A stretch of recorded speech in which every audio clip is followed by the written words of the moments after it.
Good evening. Hand today's pocket tens.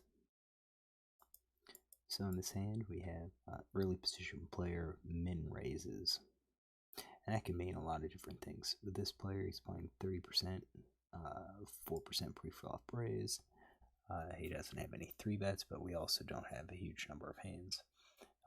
His raise first in right now. This is the first hand that he's raised first in. Seems to be limping a little bit more. So my guess is that he's probably playing a pretty tight range, something maybe like that at 3%. Might not even have jacks in there.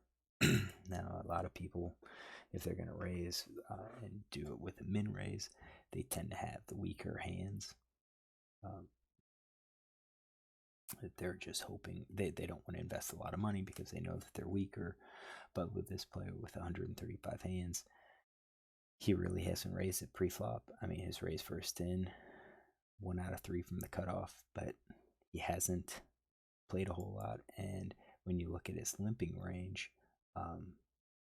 limp with previous limpers, got here limp first in, 13%, 6%, 33%, 100% from the button. I mean, he's limping from the button 100% of the time instead of raising it. So I think this player, if he's going to raise, he's probably going to be raising it small to try to trap people, possibly.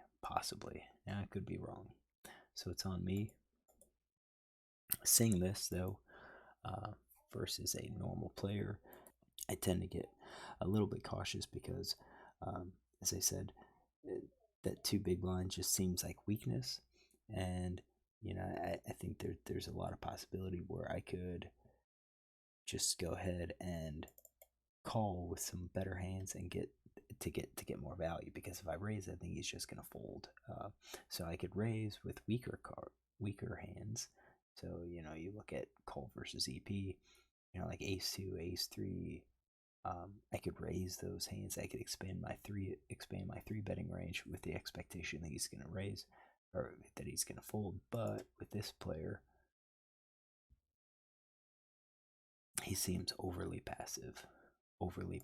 So I don't think that Brecka suggests that has a weaker hand. I think it suggests that, since he raised, that may be his standard pre-flop raise. So he's going to be something tight. I think I'm going to go with that range. What about raising? What about three betting? I could isolate, but again, I kind of feel like he's probably strong. So I'm gonna call, and if there's an isolation by a player behind me, which when you look at three bets, this is the only one 6%, 6% three bet. He's got 3% three bet. I think he's more of a standard. If he raises, I can just dump my hand. He might ISO raise. This guy doesn't look like he's going to ISO raise, and he would be the most. I would say he's probably in the best spot to ISO raise because he's going to have position. So I think I can just call, even though I've said in previous recordings the min bet. I should treat it just like it's a limp. So I'm almost limping, but again, playing against a player like this, I think he's super passive, and his raise isn't like just a min raise. This is probably his standard raise. So here's my range. I've got about 6%, 82 combos in my range. I think this person's range is much tighter. We said 3.32% with 44 combos. Definitely has the edge on me. Board comes out 774. And this really shouldn't hit anybody. Could hit me,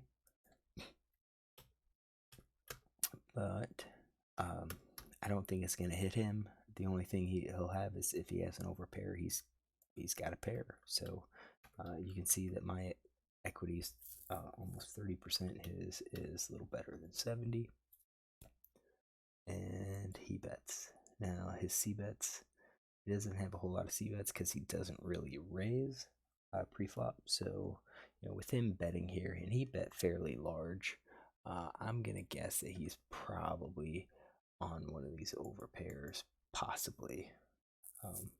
Maybe he has the ace high hand and he's just betting because it's kind of a dry board.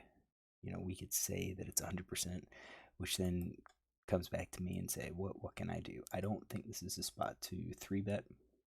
I don't think this is a spot to 3-bet with any hand that I have, because really, what can I rep? I can represent an overpair. I think the only time that I could possibly overbet is if I had an overpair, and that would be like aces, because of how passive it is. I think I can 3-bet aces, and if he shoves, I know he's got kings or queens more than likely. But I think I should just be checking with my entire range here. Well, not my entire range, but I should be checking here on the off chance that he is betting with his ace high. I think if he bets with his ace high hands, he's not going to bet again on the turn.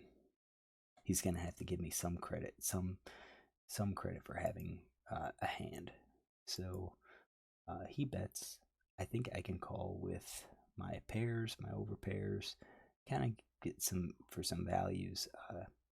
I don't think having ace high would be a good call, because I block a lot of those aces. So it's like, well, I'm calling because he might have an ace, yet I block some of those. So I don't think that's a good one to call with. I do think to offset our pairs, we should be calling with, let's say, these hands. I'm not even sure if we should be calling king, queen, king, jack. Guess we could. But calling where we have some backdoor equity, so diamonds, clubs, or spades. So I think that would be my calling range. And note that he did bet fairly large, and that's why I kind of think, maybe he's trying to get a fold with these ace highs. So I'll just go ahead and call with that. So I did call, and the board came 9 of club. So this is their range. We're going to assume he had 100%. Still has 44 combos. I'm going to say that my range narrowed to 67.5%. I now have 52 combos. 9 of clubs comes out, which obviously would help any of my backdoor draws if I had clubs in my hands. And I think that's showing my increase in equity. Pot's 13.7, and he continues betting now. This guy's passive, so I think he entirely has an overpair. I don't even think he has flush draws. I think it is strictly an overpair that he is betting, which means when I look at this, I have to consider folding my top pair because I have no draws. I think we can call with our flush draws. I don't even think we should raise, because if we raise, I think any overpair is going to call us, so why build the pot? And if we raise, we're going to be raising it to, let's say, 18. Let's say 20 is about a pot size bet. Actually, no. 20, 33 is about a pot size bet. 34 is about so 33, 34. If I make a pot size bet, he's going to be committed. We're going to get it in. I'm getting in with a flush draw that's likely going to be an underdog. I do think I could raise maybe quads, maybe full house, but I think it's a little bit better just to go ahead and call. He likes his hand. I think where he's going to get it in, and I think if he gets it in now, maybe with the jack, he's going to probably pay me off. If I have one of those hands. Now, should I call with the overpair? Because if we think about what overpair he has, we have a 10. Can I profitably call with 10 jack? I don't think so. I think if we have a 10, we're probably behind queens, kings, and aces. So I kind of think if I call, we're looking at calling full house, quads, and then the flush draw. And you can see if I call, we're at 63%. We're looking to make some money here.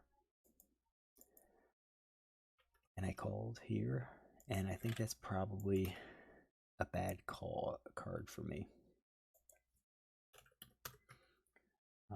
And I'll tell you why. So let's get this.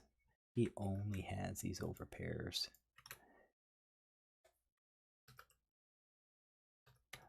54.5, 24 combos. River cards, the Jack of Diamonds. I think with the Jack of Diamonds, I don't pick up anything with the club draw. Now it just kind of comes down to, maybe quads and full houses versus the overpairs. He bets, half pot. I think with the half pot bet, we would definitely, I think, shove with full house and quads. Full house would be nines full. If he has nines and jacks, so be it. But I think jacks is 6 combos out of 24, so 25% chance that he has jacks. And I think we just say, you know what, good job calling, and that's it.